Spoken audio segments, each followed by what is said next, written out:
All right, everyone, let's move on to Unitary executive theory. And yet another checkpoint of why I really just couldn't stand Reagan.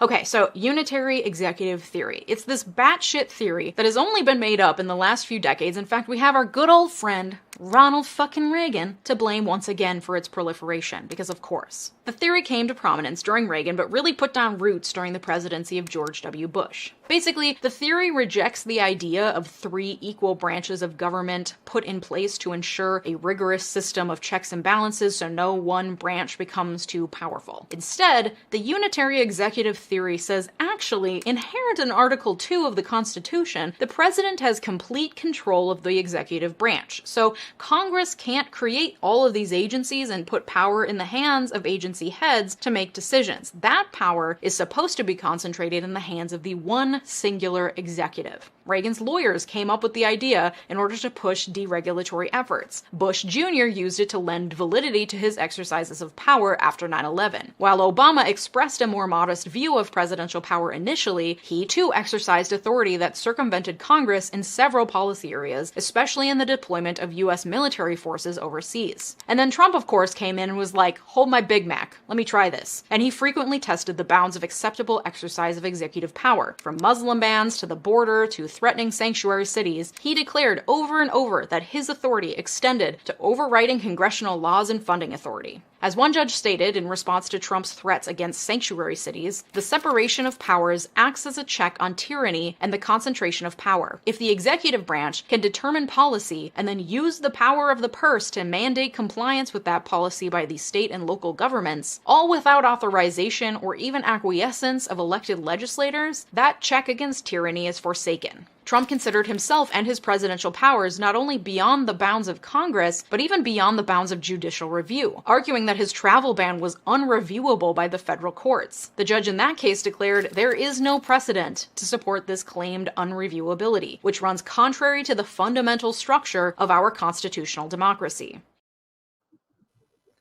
So here's, in layman terms, the buck stops here and it starts here too.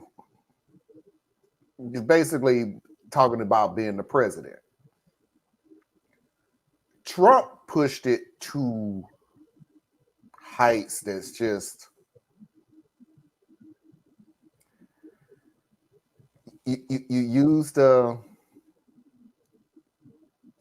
your Justice Department, you use the Justice Department to fight your civil case in New York against Stormy Daniels. I'm never going to forget how you just decided I need a photo op, so I am going to bombard this protest to make way for me to go to a church that you was not invited to hold a Bible closed, to hold a Bible upside down for your little photo op.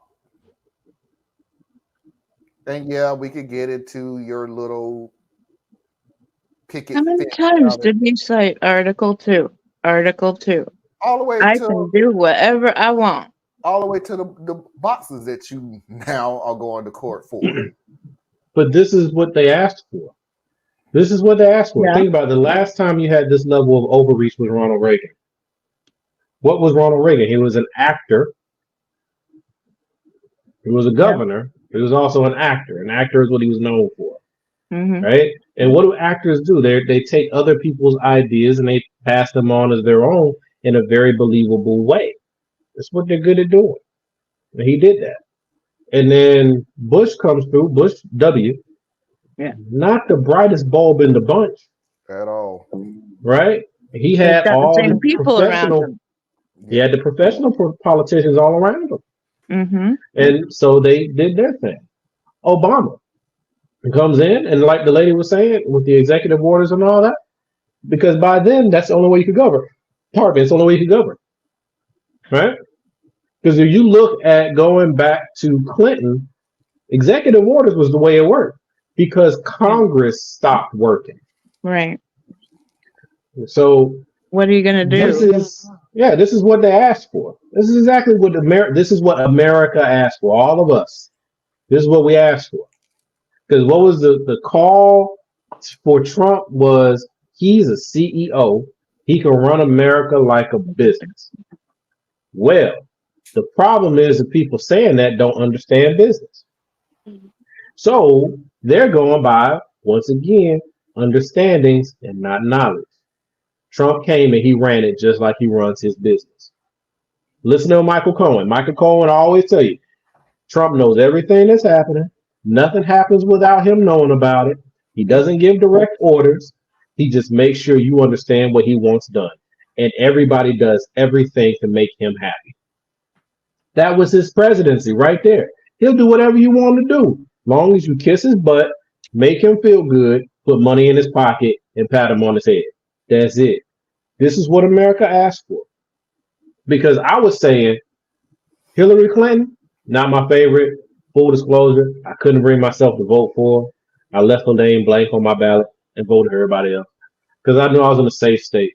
But still, fact remains I didn't vote for her. I still contend she was the better one. Her resume is perfect for being president. Her resume is way better than Obama's. Okay? Yeah. So I'm saying if you want somebody to be the president of the nation, you need somebody who actually is a super politician. I know we hate politicians, but that's what it is. Like, give me the best politician you got. And that's who should be president. I need somebody who's ruthless and compassionate, intellectual and human, and able to play the whole spectrum. And the problem is the people that we do have that are able to do all of that are actors. And so they become legendary. Reagan's legendary. Trump is legendary. Here we go. And we'll never, on the Democratic side, we'll never back somebody like that.